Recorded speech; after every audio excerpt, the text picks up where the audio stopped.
Food SI ও SSC GD পরীক্ষার জন্য অনুপাত চ্যাপ্টারের গ্যারান্টি সহ কমন একটা অঙ্ক নিয়ে চলে এসেছি। দেখে নিই অঙ্কটি। 4 বন্ধুর বয়সের অনুপাত 4:3:2:1। তাদের বয়সের গড় 50 বছর হলে সবচেয়ে ছোট ও বড় বন্ধুর বয়স কত? আগে চারটে অনুপাতকে যোগ করে নেব।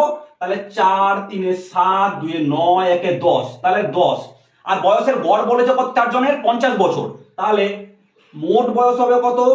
মোট বয়স হবে 50 বছর গড়। মোট করতে গেলে 4 জনের 4 দিয়ে গুণ করব, 200 বছর। তাহলে কি হবে? 10x সমান 200, x সমান 20। তাহলে ছোট বন্ধুর বয়স কত? ছোটর বয়স হচ্ছে কত? x, ছোটর x। তাহলে ছোট বন্ধুর বয়স হচ্ছে 20। আর বড়র বয়স কত হবে? বড়র বয়স হবে 4। তাহলে 4x সমান 4 × 20 মানে 80 বছর।